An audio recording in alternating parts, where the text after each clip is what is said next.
Hi, this is Sue Jackson of the Book by Book blog, and I'm here with another Friday Reads with a special treat this week.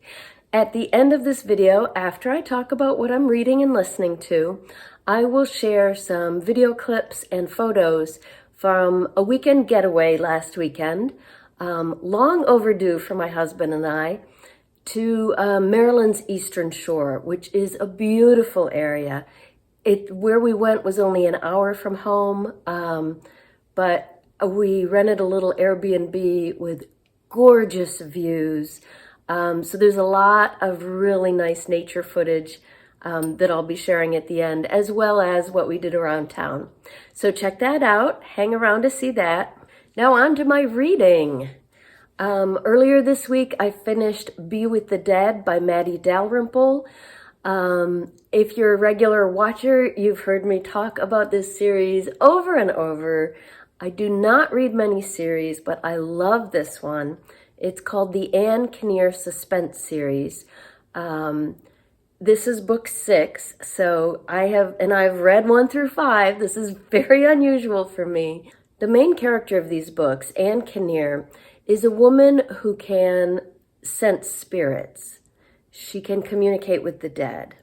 And so she solves mysteries by talking to ghosts. So these are excellent mystery thrillers with a wonderful supernatural twist that I really enjoy. And this one, you can probably see the sand on the cover. This one takes place in Ocean City, Maryland during the winter, another place that's close to us. And Maddie just does a wonderful job making her settings come alive. The characters are very well developed. They're great mysteries. This one in particular might be my favorite so far because it involves writers. It's about 2 thriller authors, as well as an editor and the publishing industry. So that just added another level of pleasure for me. So very much enjoyed Be With the Dead by Maddie Dalrymple, book 6 in the Anne Kinnear series. If you're interested in starting at the beginning, which I definitely recommend, the first book in the series is The Sense of Death. As you can see, I am reading a lot on my iPad mini that I got for Christmas. This is very unusual for me. I usually read physical books, but I happen to be reading several advanced reader copies. Now, Be With the Dead is actually out and available now, but I had an advanced reader copy from before it was published. And this one is still an advanced reader copy. We Love to Entertain by Sarah Strohmeyer. This is another thriller. Also unusual for me to be reading mostly thrillers right now. This book comes out on April 25th from Harper. I requested an advanced reader copy because it is one of the chosen books and authors for Booktopia this year. Booktopia is a wonderful bookish event that I go to up in Vermont the first weekend in May every year with my mom. Last year was the first year back since the pandemic, and I'll link below to my video where I talk about the 2022 Booktopia so you can see what it's about. Tickets are still available. It's a small event. It's like usually about 100 or so readers, around 8 or so authors, and you're hanging out together all weekend, talking books and doing book-related fun things. It's a blast. I look forward to it all year long. So many of the Booktopia selections this year are not out yet. I've got a couple coming to me this week in the mail from the Northshire Bookstore, which hosts the event. And this one was available as an advanced reader copy. So I'm not very far into it yet, but I can tell you it is about a home redo reality show. This one deals with couples who purchase some kind of real estate on the cheap and then transform it into what they want it to be. So in this case, there are 3 couples competing from different places around the U.S. The focus of this book is on one couple, Robert and Holly, who have bought 80 acres in a tax sale, like where somebody didn't keep up the property taxes, and so they swept in and bought up the land for dirt cheap. So they've got 80 acres in Vermont that they are transforming into, and you have to have some kind of, it seems like some kind of a hook for this competition. So in their case, it's that this new home that they're building there is going to be completely eco-friendly, using geothermal energy and solar power and things like that. So Holly and Robert comes from a very wealthy family. He and Holly have become kind of the sweethearts of this show because as they're working on the house together, they fall in love. In the section I just read last night, which is still very early in the book, they had an impromptu wedding, live streamed, of course. So there's a lot in here already about, their presence on social media and trying to get the most votes on this show. Another main character is their assistant, Erica, who's a local woman who lives in this small town in Vermont and kind of gets swept up with this couple. So I have no idea what's going to happen. I've only just started it, but I'm enjoying it so far. We Love to Entertain by Sarah Strohmeyer. On audio, first, those first 2 books that I've been reading in print count for March Mystery Madness. So that's one of the challenges that I'm participating in March. The other one is Middle Grade March, and I'm mostly doing that on audio. So my current audio book is Can You See Me? By Libby Scott and Rebecca Westcott. This is about an 11-year-old girl just starting 6th grade, going into middle school for the first time. Her name is Tally, and she has autism. So this fits for the middle grade March prompt of reading a book with a neurodiverse character. So Tally is starting school. She's got a very supportive family who's learned a lot about autism and how to communicate with her and love her. But no one at school knows, not her teachers or her friends, except for her best friend, Layla. So Tally is already experiencing all kinds of problems. She's trying to fit in, to be normal. She's feeling like there's a lot more pressure on her now in middle school, that even her close friends, are changing, and everyone is focused on being normal and fitting in.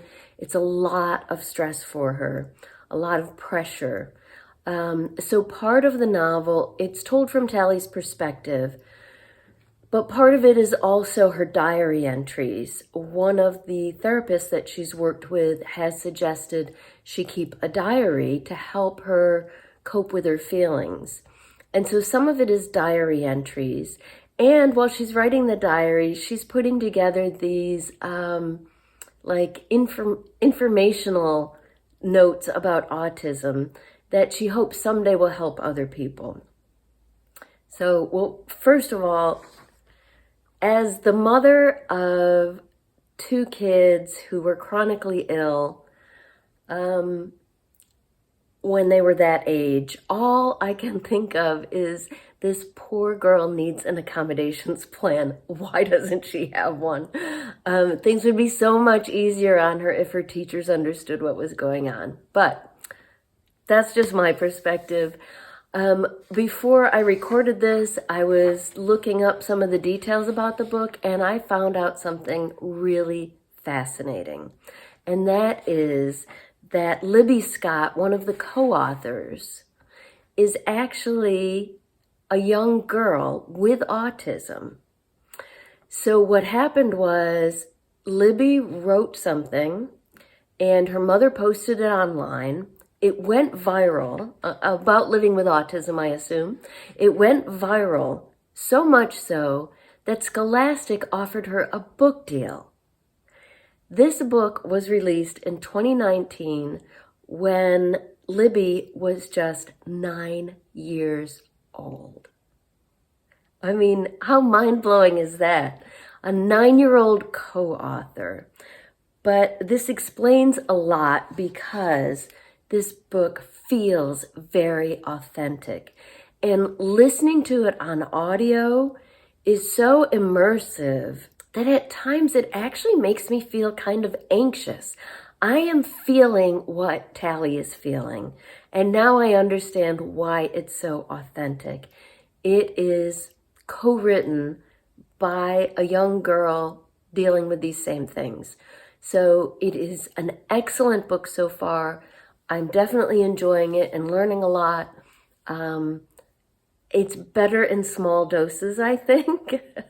I can certainly empathize with what Tally is experiencing. So highly recommend this book, Can You See Me, by Libby Scott and Rebecca Westcott.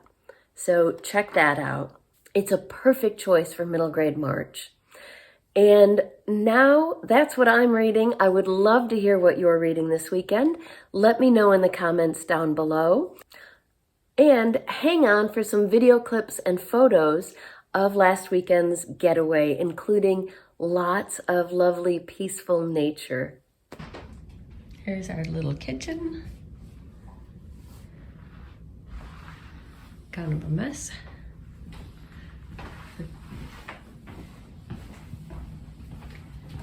And we've got living room here, also a mess. It looked nicer when we got here last night. And look at this view right from our living room. You can see out over the water.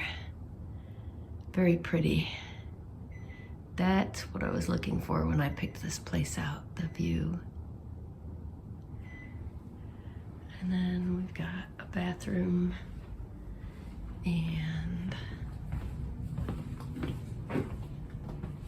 bedroom.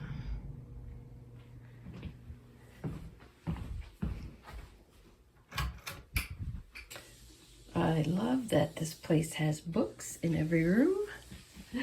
Nice selection here in the bedroom, all different kinds. I bet they picked them up in town at the used bookstore, at the new and used bookstore that we just spent an hour in.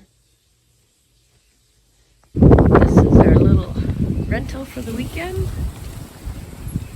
Weather's not great. It's pretty windy and chilly, but you can see the clouds breaking up over there, and the rain stopped early this morning, so it's not too bad. So we're right on the water here. Come through the gate. It's a little chilly for this, but we do have our own little deck here. And right along Rosin Creek, which leads to the Chester River just down there. And then that leads right to the Chesapeake. We're very close to the Chesapeake Bay here. This is in Chestertown, Maryland. Just about an hour from our house, but very different. So it'd be nice to be here sometime when it's a little warmer. We could bring our kayaks and head out. We'll have to try that sometime.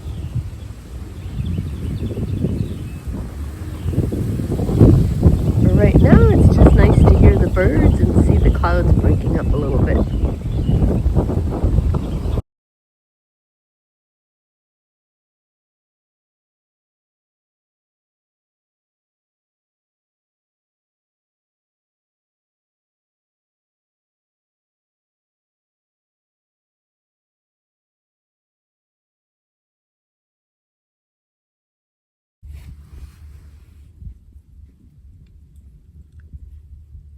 We took a short drive today through Rock Hall, Maryland to the Eastern Neck Wildlife Refuge.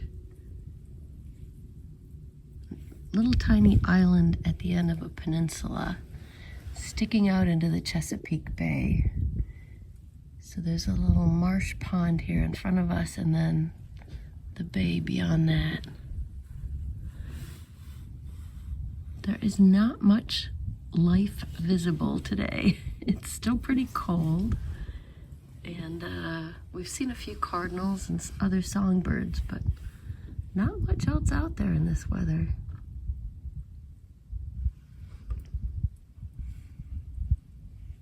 It's a beautiful view though.